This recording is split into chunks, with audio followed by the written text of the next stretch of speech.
Hey, Boom. Boom. boom, there you are. Calling Chris Anderson in London. I am in London for just a short while more, and Rick Byers, you're still in I'm Chicago. in Chicago. I feel like I'm glued to this seat. Like I I'm said, you're always like the here. anchor. You're the magnet, man. You know.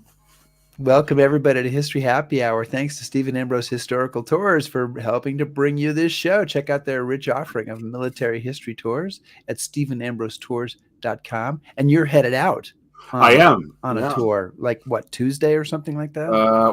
My flight to the States leaves at 8 o'clock Tuesday morning, which means I'll be getting to Heathrow about 5. So I'm really excited for Nice. that, yeah. And that's stage one in my trip out to the Pacific. So yeah. Fantastic. Well, listen, everybody. I don't know if you're watching live or watching on replay or listening to the HHH podcast, but anyway, you're doing so. We're glad that you're here. Today, we're going to be talking about Christmas 1942 around the world. Let us know you're here and what you're drinking. Chris, I want to note that we are approaching, and you'll be gone when this happens, but we are approaching our 4th anniversary. 2 weeks, you said, just a few weeks. Week or two from now. And I was looking at my Gmail today, and I looked at how many Gmail messages I had with the phrase History Happy Hour in them. And it was 5,958. And there's got to be almost as many others that are about History Happy Hour that don't have that phrase in it. We need to get a life.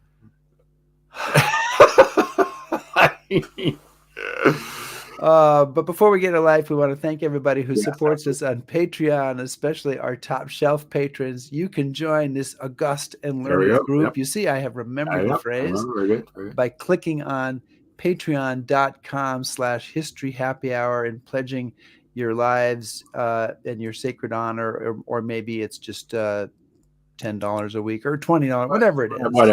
Whatever it is. You can pledge any amount and we'll appreciate that. And Rick will call you August. And I will refer to you as august and learned. Can you tell us who any of the august and learned people are out there in the audience? Yeah, well, Sue Meyer from Illinois has joined us. Doug McCord is back from Chester County, PA. Nice. Audrey Martins, the Martins are with us again, which is always great. Chris and Jean Templin. So they've come with us, and yeah. They're not drinking. They're in St. Louis, but they're not drinking Anheuser-Busch. Thank God for that. Making it very clear. You're a better person for it, too. And Gwendolyn Rowe Grimes Simmons. Gwendolyn, you have many names, but thank you for joining us as well. And lots of other people. Thank you all for being here today. Chris, I think we've killed enough time. Should we get this show on the road? Yes, I think we should. Let's go.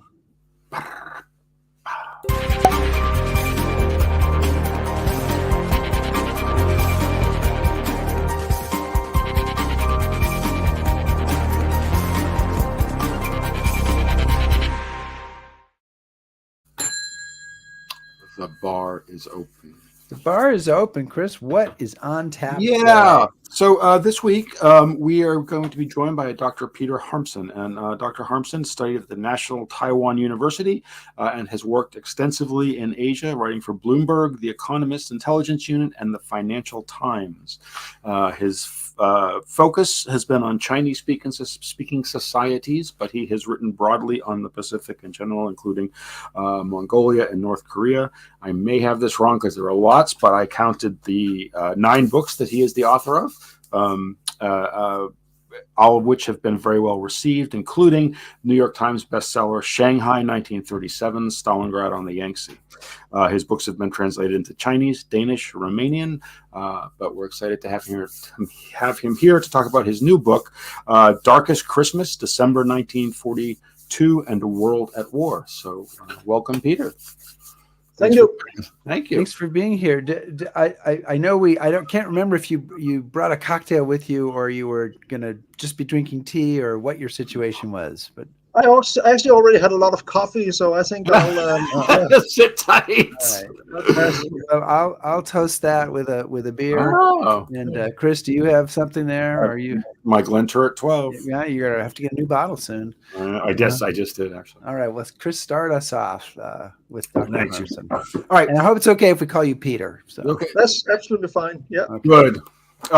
So, Peter, you begin the story of your book, and we're going to get into some of the details of it. But you begin the story of Christmas of 1942 by talking about the song "White Christmas," a song ironically written by a Russian Jew, Irving Berlin, who's neither American or Christian or celebrates Christmas, but he writes this song. It becomes famous by Bing Crosby, and you really talk movingly about how important this song is. So what is it about this song that is significant at that time, and why did you choose to kind of begin your book with that song? Well, I picked the song to start off the book with for several reasons. One of the reasons was what you just mentioned, that it touched a lot of emotions with a lot of people throughout the world. This whole idea of Christmas being a time of the year which with the intensified emotions was something that really struck me as an interesting topic to look at in more closely. And another reason why I picked this song was because it reflects one of the main themes of my book, which is globalization. Of course, White Christmas is an American song, but as you mentioned, it's written by a Russian Jew that eventually became famous throughout the world, not just in English-speaking countries. So it kind of reflected this whole idea of war becoming a force of globalization. One of the sentences that I emphasize in my book is that war is globalization by other means, of course, suggesting this famous Clausewitz quote that war is politics by other means. I think you can say very much the same. War, and specifically World War, is globalization by other means. Yeah. It brings people together very often in violent ways, and it brings people to places that they would not otherwise have gone to. American farm boys who might never have visited the neighboring state were suddenly in completely different parts of the world, in the Southwest Pacific or on Iceland, eventually in Western Europe, in North Africa. So, and the same could be said about lots of other nationalities. Of course, Germans got to visit all of Europe in a rather specific way. So, and you can see like the world before World War II and the world after are completely different things. It was a much more globalized world, and a world where globalization was gradually accelerating in the decades after the war, because of forces like technological forces, cultural forces, even psychological forces that I think were set in motion by the war years. Mm-hmm. I love the idea of war bringing people together. What they do when they're together, let's not talk about that, but we're bringing them together. Your book focuses on Christmas 1942. Maybe we can step back as a little bit of context and say, what is the status of the war at that point? And if you're going to write a book about one day in the war, which is something that I was looking at doing at one point, why did you pick this particular time? Well, I picked December 1942 because I wanted to write like a global story of the war. And if I really wanted to write a story about the war as a world war, it had to be after 1941. Prior to December 1941, it wasn't really a global war. It was like two regional wars that only really merged together with America's entry into the war. But then again, like Christmas 1941 was a little bit too early. Like the Americans had not really entered the war in a big way yet. So I decided to move it 1 year into the future, when America was engaged in on several different fronts across the globe, and you could really say that World War II had become like a globalized conflict, like a conflict over which the sun never set. Okay. So I think also one of the other things I found interesting is we now in the 21st century, Christmas is a major holiday. It's a major holiday in 1942. But you have kind of some interesting things to say about sort of the importance of Christmas and how it, when it becomes significant, why it becomes significant. Because as you point out in the book, it's not even a federal holiday in America at the time of the Civil War, but by 1942, it's a recognizable event, I guess you would say. So what is it? How does Christmas become such a huge thing? And is it a big thing for everybody or just, Westerners, or how does this happen?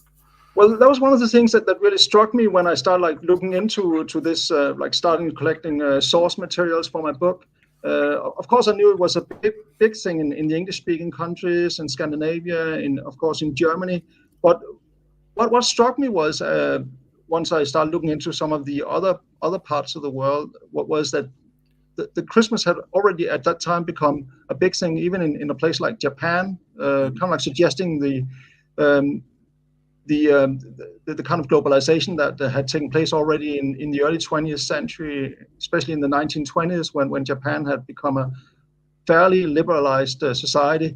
It struck me that it was a big thing in Japan, mostly as a commercial thing, a commercial event in the big cities. But it was something that many Japanese, especially Japanese from the bigger cities, were familiar with, seeing Asian Santa Clauses outside the big department stores in Tokyo and Kyoto every December. So to them it was an event that they were familiar with, and they were also, to some extent, understanding of the fact that it meant a lot to the Westerners. And you even saw, rather surprisingly, some acts of kindness on the part of the Japanese personnel in some POW camps, probably a minority, but in a few there was like a temporary easing of conditions in a few Japanese-led POW camps. But you mentioned that, and you mentioned that in one camp they brought in, a couple of camps, I guess, they brought in food. In one camp they brought in Red Cross packages that were then people were hoarding that food for the next 9 months or something. In another camp they brought in 30 ducks or something like that for people. This was quite surprising to me when I think about my vision of what Japanese run prison camps are like in World War II. But did that seem like it was an exception, like sort of amazing exceptions, or a suggestion that maybe that was more common than we perceive? I haven't seen any general statistics, but my guess is that it was exceptions, and it shouldn't be, it shouldn't detract from the wider story of the horrific conditions in Japanese prison camps. And also it should be, of course, emphasized that this was just like a temporary thing. It was just a few days in December 1942. Some of the prisoners who noticed this slightly better treatment in December 1943 were hoping quietly that this was an indication of better conditions continuing into the future. But they were all disappointed. It was back to the same brutal treatment shortly after Christmas. And also, I haven't looked at it into any detail for Christmas 43 and 44, but I would imagine that later on in the war, when conditions became much more desperate for the Japanese, and then they, even the most optimistic among them, could see where it was heading, that conditions were far more brutal, even in Christmas time. Can I follow up, Chris? Yeah, absolutely. Yeah, no, I was going to say that there's a number of stories of, and we'll get into some of this, especially in Germany, regarding the Holocaust, involving, prisoners or people in camps. I mean, do you think you are reporting in the book, but asking you as someone who's looked at this, do you think that this treatment like this is essentially a little bit of Christmas time guilt over what's been going on, and a sense just that, like, maybe the littlest niggling sense that maybe we should have a little bit of conscience here? Maybe in some of the German cases, I would have to say that I haven't. This would be speculation on my part. Sure. Especially when it comes to the Japanese. I haven't come across any sources of for example, Japanese camp commanders, what went through their heads, why they did what they did. So it's speculation. I think maybe less so for the Japanese, since Christmas was not a big thing and not a big part of their culture. Maybe more so in some of the German cases, where, of course, Christmas was an integral part of German culture. You could even say that was where Christmas as we know it started, way back in past centuries. Maybe there was like a nagging sense of guilt, but I haven't come across any sources that directly confirm this.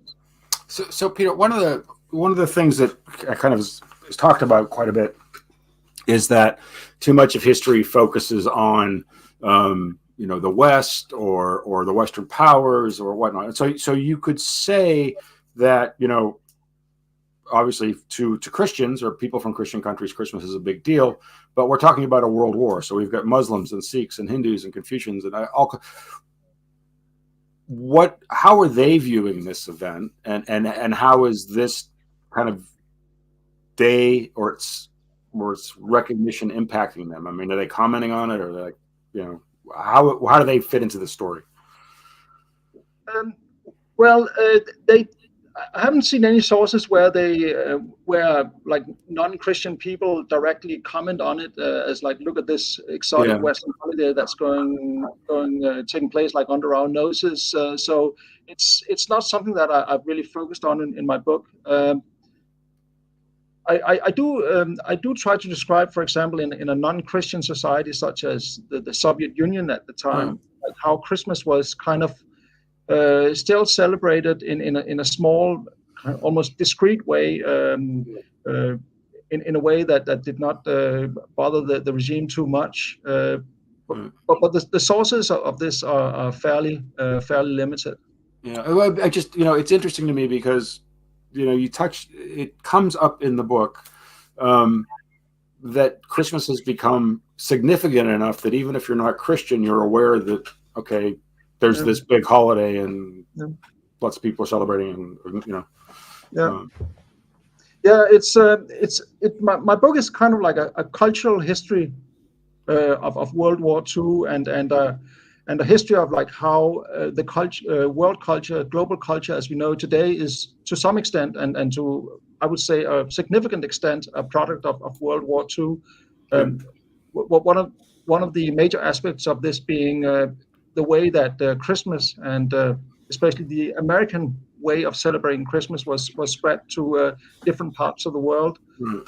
One of the most significant examples, I think, is how American soldiers, servicemen stationed in the British Isles, interacted with the local population and kind of like exchanged Christmas traditions, which I think was maybe to some extent like a one-way road. It was like Americans showing the Brits how Christmas is celebrated across the Atlantic. As kind of like here's how we do it. We don't really care how you do it. Right? Yeah.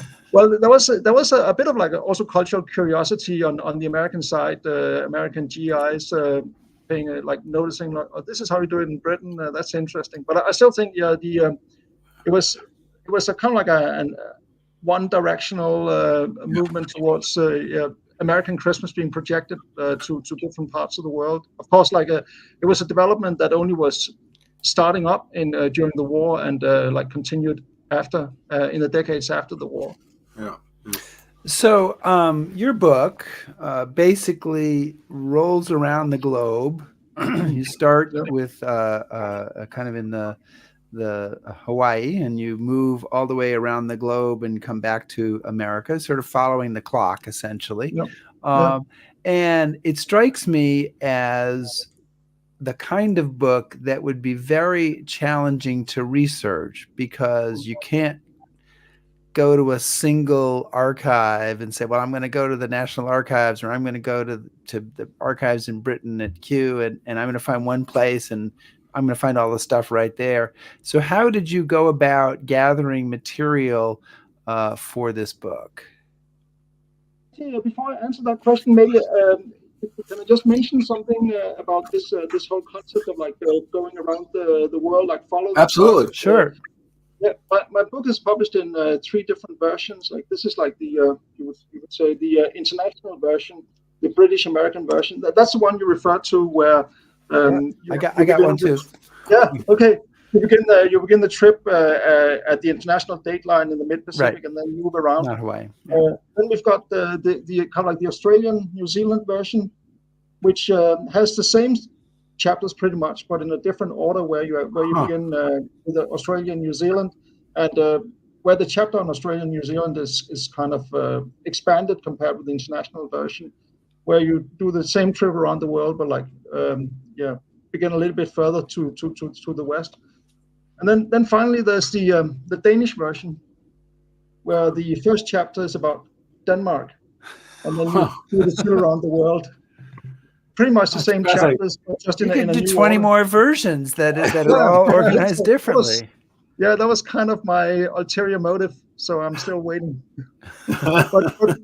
but to return to your question of like how I found the various sources, in a way, it was hard to find sources because you have to like look in so many different places.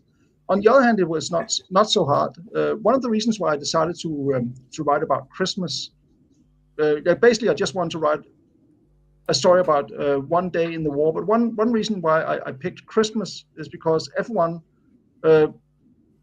probably has some kind of recollection about what they did on December 24th, 25th, 1942. People who participated in the war. Like otherwise, probably recollections became rather hazy over the years. So like one day merged into the other, and no one would be able to say what did you do on May 27th, 1943. But I think most people would remember, where were you during Christmas 1942. So that was also reflected in a lot of the material I looked at, like especially memoirs from the war. So that made it a little bit easier for me to find material that I could use. But still, it was a lot of work to find the information I needed, and it took several years for me to complete the job. Actually, I began work on this book back in 2017 at the 75th anniversary of Christmas 1942, when I wrote an article for a newspaper about this subject, and realized that there was much more material there than just for one newspaper article. There was enough for one book. So I spent the following 4 to 5 years gathering information in different sources, also while working on other books. So it was just like something, when I found someone remembering something that happened during Christmas 1942, I just put it aside for later use. So Peter, obviously there's a natural inclination, I think, to talk about peace on earth and goodwill towards men towards Christmas. But obviously in your book, as you point out, there's a whole lot of ugliness going on too. And I don't want the conversation to be just about the holiday, but to talk about the war in general. So without, giving away all the secrets of the book and given the time restrictions, but can you talk a little bit about some of the combat that's going on? There's some very serious battles going on around the world on this day. Yeah. That was another reason why I picked December 1942 instead of like December 1941. That it was like really, or December 1943 for that matter.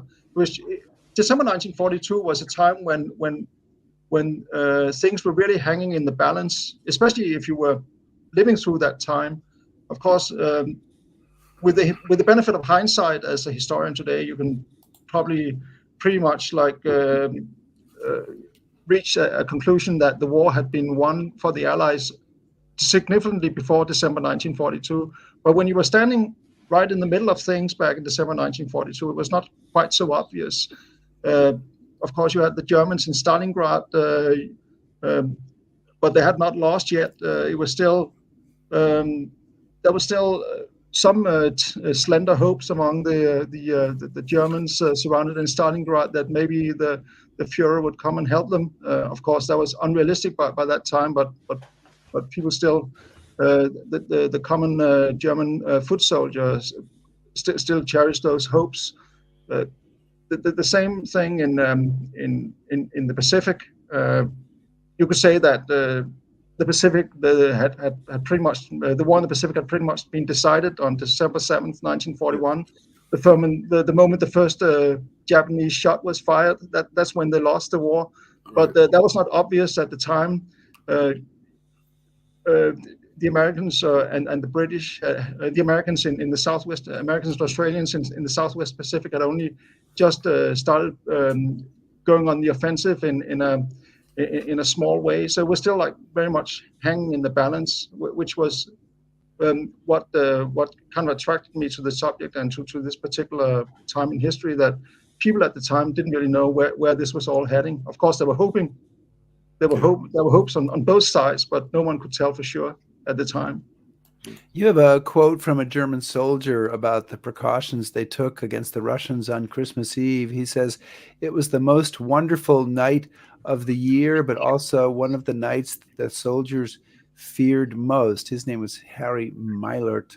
And we all know the story of the Christmas truce in 1914. Was Christmas in 1942 the opposite, with troops launching bloody attacks to try to take their enemy by surprise on Christmas? Well, it was a little bit of both, depending on where you were. If you were on the Eastern Front, there were several examples of the Russians picking Christmas to launch offensives against the Germans and their allies, knowing that this would be a time where maybe they would have their guards down a little bit less than in usual times, and maybe also as a form of like psychological warfare, hitting them at a time when they were maybe like more sentimental than usual, and where their thoughts were elsewhere. So yeah, definitely no truce on the Eastern Front. A bit of a truce in North Africa, where the Allied had just landed a few weeks before. There's some evidence of German and Allied troops sitting in their trenches and suddenly like starting to sing Christmas songs in their respective languages, but without emerging from the trenches and like shaking hands. It wasn't anything like that. I think to some extent this also shows that World War II, maybe a little bit contrary to popular ideas about the conflict, that World War II was in many ways a more brutal conflict than World War I. You had these hatreds, national and even ideological hatreds that had been allowed to develop for several decades at the time, which you didn't have in 1914, and I think made something like the Christmas truce in 1914 more easy to achieve. So I was going to ask you about the Christmas truce, and you touched on that, and perhaps why those things are different. One of the areas that I'd like to dive into, because I just found it really fascinating, was this idea of Christmas in Germany in 1942. Yeah. Boy, for me, the part of your book that really I found the most compelling was this, because the dissonance disturbing, going on here is really, really amazing. In terms of Christmas, how are the Germans viewing this? And we'll kind of use that as a point. They've got God is with us on their belt buckles. They are, as you touch on, kind of the originators of Christmas, if you want to say. They believe in the holiday, but they're fighting for the victory of one of the most abhorrent regimes in human history. So could maybe start touching on that odd dichotomy a little bit. Yeah. Well, I think to the Germans at the time, at least to the vast majority of them, there wasn't really any contradiction. I mean, they saw themselves as the defenders of German and to some extent even European civilization against the Red Hordes to the east. To at least to some Germans, celebrating or passing Christmas either at home or in the front line was a reminder of kind of this like civilizational mission that they saw themselves on, defending Europe against communism. So I think at least to the vast majority of Germans, there might not have been such a huge discrepancy. Of course, to Germans who saw themselves in opposition to the regime, it was different. They remarked on this on this contradiction or this this irony in sometimes in secret diaries. Yeah, well, Rick, I just want to kind of Go ahead. Like, I've got some follow-ups on this too. Yeah, I mean, you have a group of people who, as you were saying, identify this as an example of their civilization, but by the same token, you have the leaders of the Nazi Party. You talk about Goebbels to some great length, basically saying that Christmas is an example of how better we are than everybody else. But oh, by the way, we're going to invent our own Christmas holiday because we don't want to have a Christian Christmas holiday. Did you? I mean, I guess that's not a question, but as you're pouring through all this, how are you kind of filtering this? Because or what struck you most strongly about this? Chris used the word dissonance. I use the word paradox. This German kind of attitude versus reality. Yeah. Well, one of the things that struck me the most was conditions in the Dutch internment camp Westerbork, where they celebrated Christmas, like the leading Nazis, the SS who were in charge of the camp, invited the best buddies from the German occupation army to come and celebrate Christmas at Westerbork camp. At the time, they were eating food. It was like a transit camp for Dutch Jews before they were sent east for annihilation.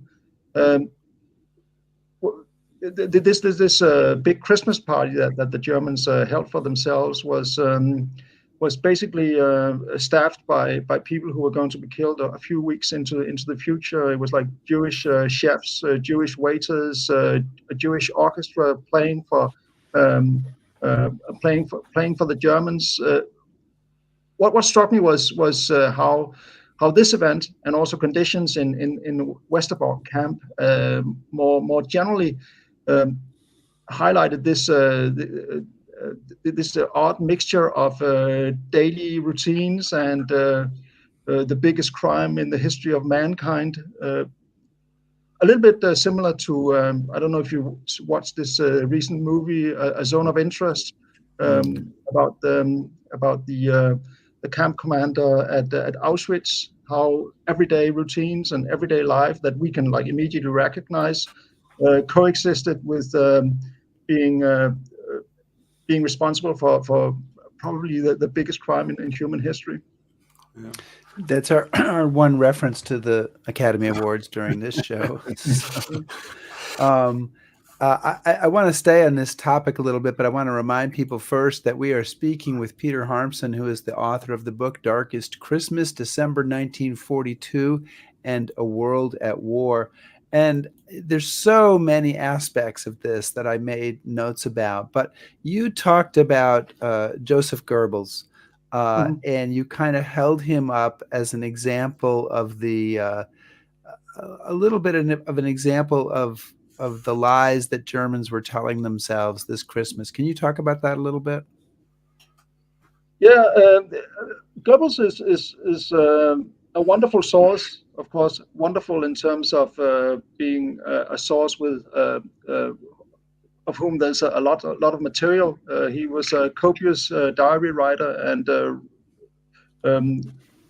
in addition to running like this huge propaganda machine, spent probably several hours a day writing about every detail of his routines and every detail of what he was thinking, including in the days prior to and during Christmas 1942, where on the one hand he was like one of the main culprits in this like vast murderous machine that was the Third Reich. On the other hand, he was like a family man, caring about his children who were waiting at home for daddy, hoping that he would be there at least for a few minutes on Christmas Eve to celebrate Christmas with them. So that was, I think it kind of like it gives you maybe the essential of the essence of the contradiction that you saw in many Germans. On the one hand, celebrating Christmas as always, at the same time as they were participating in this murderous regime. And of course, the great family man agonizing about not being able to spend time with his family, who he eventually will all murder. Yeah. Nice. Well, and you have, again, we're talking about it now, but I mean, with the chapter where a lot of this comes out in your book is called "We're Turning into Wolves." Where does that come from? What was the I don't want to say inspiration. That sounds too uplifting for this particular chapter. But why we're turning into wolves? Where does that come? Because there are other examples that you get. Yeah, well, it's a chapter about Eastern Europe, which was really the dark heart of Europe and maybe the dark heart of the world in 1942, where all the worst influences were coming together to create hell on earth. It's from a passage in the book about a Jewish resistance fighter who is stumbling through the streets of Krakow in the evening of December 24th, having just been shot in the leg by the German Gestapo, walking through the streets of Krakow, trying to look normal, even though he can feel that the warm blood is like streaming down his leg, and knowing that he will probably bleed to death unless he gets some kind of help.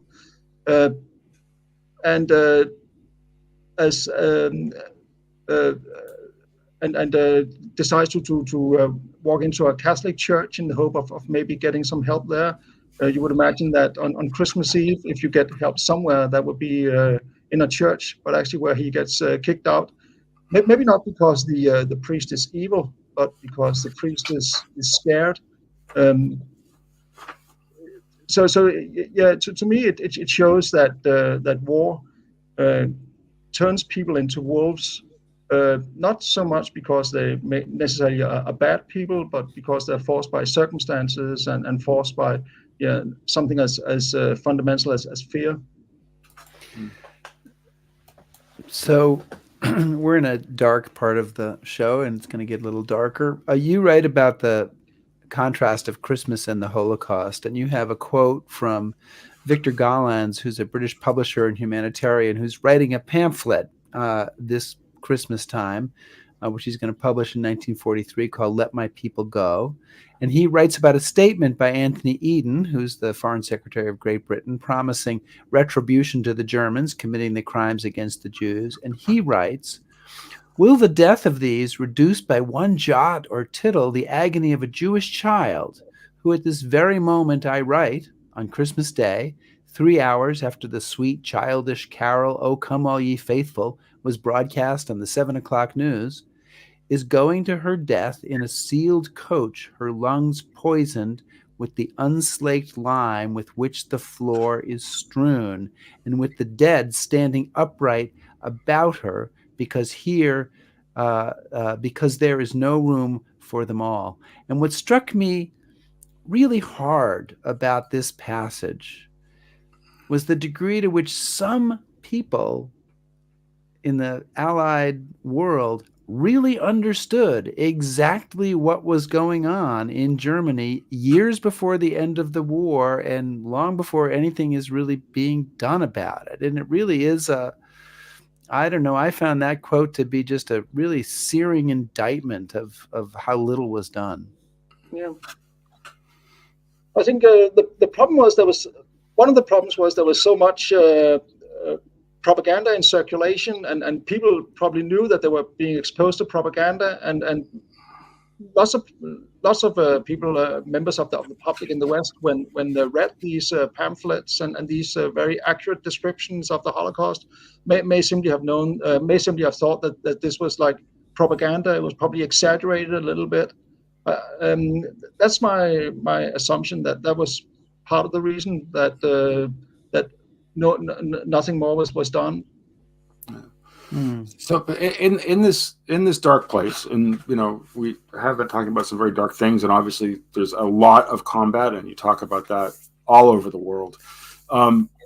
What are say Roosevelt? You talk about Eleanor Roosevelt. What are people or Allied leaders doing to sustain morale, to keep people in the fight? Because I would imagine it's really hard to get into the Christmas spirit in 1942. You will kind of expand on this a little bit, but we talk about the King's Speech, for example. What are the leaders saying to people, like, can we use Christmas to kind of get through this?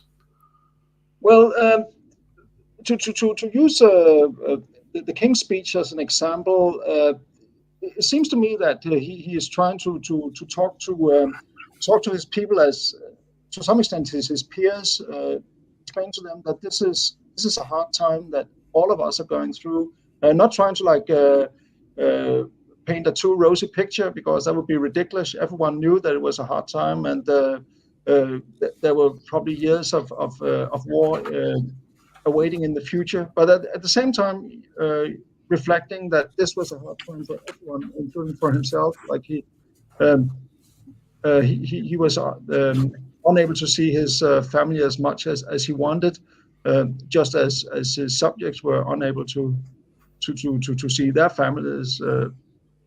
Trying to build a bond between rulers and ruled about this situation as something that we are in this together, and we have to get through this together. So we have following up on that, I want to bring up a question from somebody in our audience who says, what was the mood of Americans in Christmas 1942? The Allies were struggling in the Atlantic, and the Pacific was just beginning to turn after Midway. And I know you write a lot about what's going on New Guinea and such places, but what is the situation for Americans at this point in the war?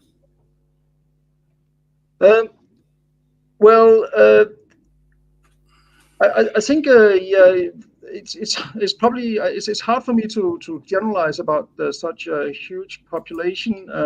Well, maybe shoot us a couple of examples from the book of what's going on with American soldiers at this time. Yeah. Well, it was in a way it was the first war Christmas for the Americans. Of course, December 1941 was actually the actual first war Christmas, but many Americans had not even been drafted in late December 1941. America had only really become a society at war a year later, during December 1942. And I think if I was to like maybe generalize a little bit, after all, I think maybe the general sentiment that united many Americans was this sense of longing for relatives far away, maybe in distant battlefields, or even if we look at first and second generation Japanese immigrants in internment camps in the Western United States, longing for friends and relatives outside of the internment camps. So yeah, I would say like the general mood was one of longing, which was also, I think, one of the reasons why White Christmas was becoming such a huge success, because it kind of expressed this longing in very eloquent terms. Well, one of the things, you kind of don't want to just spend all of our time talking about Germany, but again, there are just so many moments of the book where you just shake your head and try to get your head around it. But one of the other areas, again, it surprised me that phrases, words, speeches that we now look upon as being significant have some connection to this Christmas. Another one you talk about in the book was Arthur Harris, who's head of the British strategic bombing campaign, and he's been given his orders by Churchill, and basically his mandate is to burn Germany to the ground. And he gives a famous speech called the Reap the Whirlwind speech, but it's done with the backdrop of Christmas. So I find it very ironic that in talking about, the higher ideals of Christmas, that's going to be the platform to really ratchet up the violence. Yeah.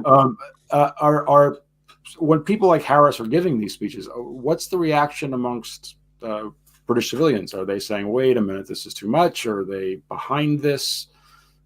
How are the British people or the Allies adjusting to these sorts of calls? Well, again, of course, it's hard to really generalize, but I think British people who only had like the Battle of Britain and the Blitz only a couple of years in the past, so in fresh recollection, and we're still like suffering from the attacks of the Luftwaffe occasionally. I think there was probably I can't imagine there was too much pity for the Germans now getting to taste a little bit of their own medicine. Of course, people become a little bit become very dehumanized in times of war and accept acts of violence on a massive scale that they would, of course, shrink back from in times of peace. And I haven't seen any in my research. I haven't come across any sources where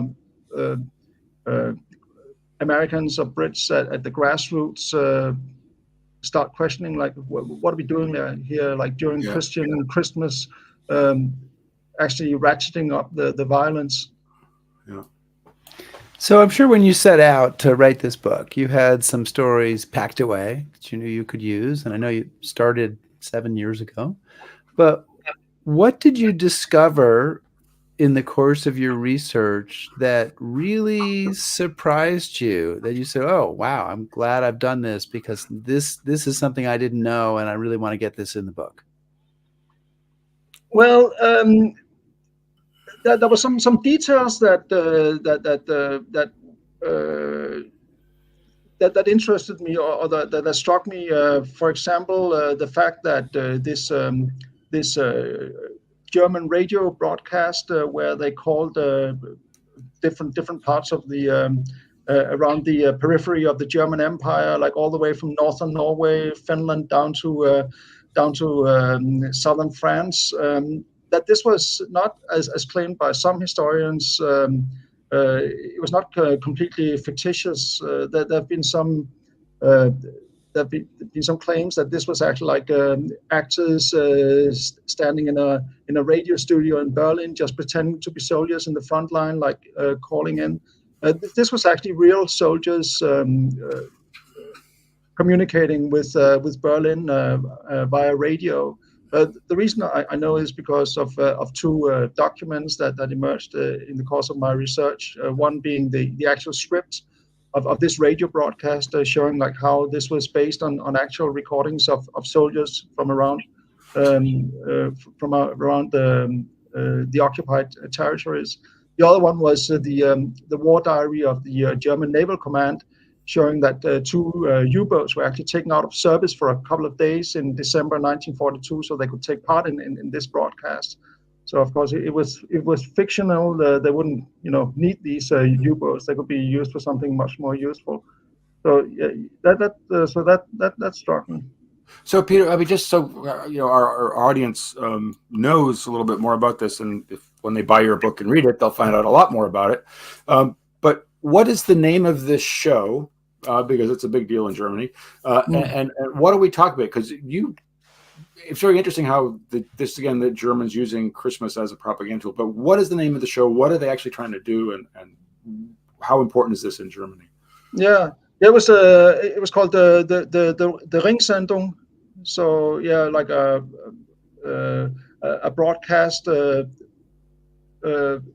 anchored by Berlin, where they called different parts of the German Reich and the occupied territories, talking to ordinary soldiers. It was like a 90-minute broadcast that was broadcast to pretty much the entire German population. So kind of like showcasing both the military might of the German Reich, but also its technological prowess, its ability to tie the home front and the war front together by means of what was pretty sophisticated communications technology at the time. Mhm. So yeah, it was an annual event that took place the first time in 1940 and then continued throughout the war. Not all of these broadcasts have survived. For example, the one from 1942, only the last few minutes have survived. The one from 1940 has survived in its entirety. And one of the things you write about when you write about this time period in Germany, which again is just a fascinating part of the story, is that there is a very conscious effort by the leadership, by Goering and by Goebbels and by other people to keep morale up in Germany, to do whatever they can, right? Yeah. To keep morale up, because they look at the example from World War I and where they thought they were betrayed by the home front, and they don't want that to happen. Yeah.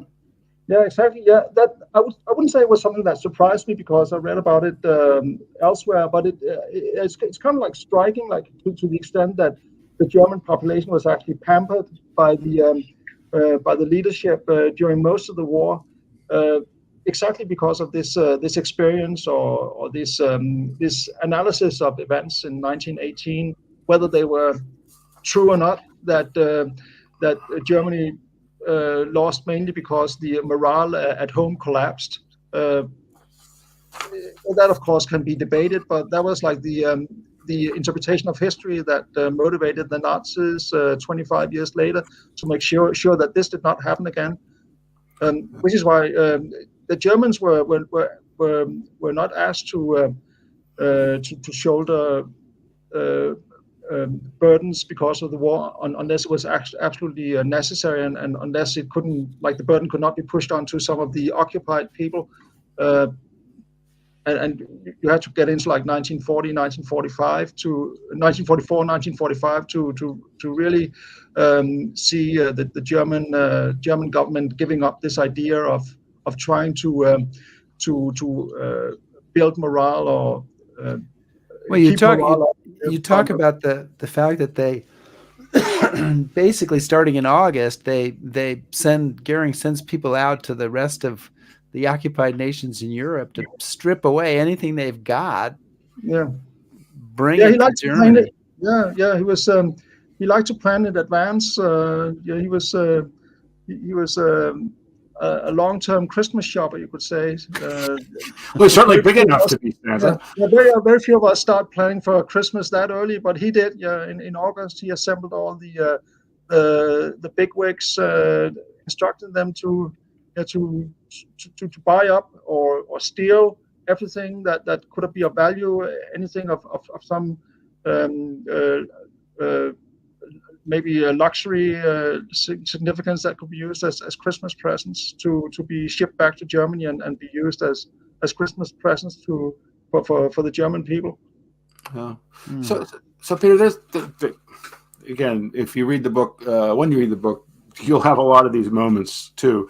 But as I read your book, there were lots of times I had to kind of stop and try to digest everything that was going on. But one of the things that struck me, and I would just like to get your thoughts on it, given this experience for all these people, given the universality of things like White Christmas, how much of Christmas as we know it today, celebrate it today, look at it today, is a byproduct of the war and the experience of the war? Did the war change how people look at this holiday? I think it mainly changed how we look at Christmas in terms of making it an American holiday, or making the American way of celebrating Christmas the global way of celebrating it. It's probably something that would have happened anyway, but it would have happened much slower if World War II had not arrived. Again, this is to me, this is what makes my book to some extent like a cultural history of World War II and a cultural history of the post-war world, showing like how this Americanization of the world had deep roots in World War II, and probably would have happened anyway, but happened at a much accelerated pace because of the way the war ended. Last question for you. Your title of your book is The Darkest Christmas. And so when you were done with the book, were you overwhelmed by the grief and misery, or were you buoyed up by the positive stories? Where did you come out, plus or minus on that? Probably speaking net, probably more plus than minus, because I knew, of course, that World War II was a terrible thing. And yeah, I was surprised at the many ways that people managed to find hope and even show kindness to each other, and sometimes even to enemies, even at a time when war otherwise brought the worst out in people. Well, Peter Harmsen, thank you so much for joining us today to chat about your book, which is called Darkest Christmas, December 1942 and a World at War. Lots of interesting stuff in there if you decide to take a look at it. And thank you so much for coming on the show and taking our many questions today. Thanks for having me. Thank you. Enjoyed it very much. All right. Thank you. Yeah. So, Chris, next week you're jetting off to the Pacific. I am. I mean, Boston and then the Pacific. Boston's not in the Pacific, just to clarify for everybody who are geographically challenged. So we'll be presenting an encore episode, and we are presenting one of our most popular episodes of all time, which is about the Ghost Army. About all right, you're in trouble now. Which is about Bass Reeves, who was the first black deputy U.S. Marshal west of the Mississippi River. He was quite a badass, supposedly killed 14 outlaws, and managed to survive as a lawman in the Old West. He's the subject of a fairly recent TV series on Paramount, and we'll present our conversation with Art Burton, who is the author of Black Gun, Silver Star, The Life and Legend of Frontier Marshal Bass Reeves. So if you have, I don't know, I'm going crazy. If you haven't had a chance to take a look at that show, this is a great opportunity to sort of see what that's all about and why it's our most popular episode. Well, and also, aside from the Ghost Army. Well, yeah. But also you'll get to see, holograms of Rick and Chris as we move through time and space. Yes, so we are going to be pretending to be in the studio, trying to fool you. See how good a job we don't do. All right. So please subscribe to us on YouTube, follow us on Facebook, shout at us on Twitter, listen to our podcast, back us on patreon.com, and browse our website at historyhappyhour.com. Thanks, everybody. Be safe.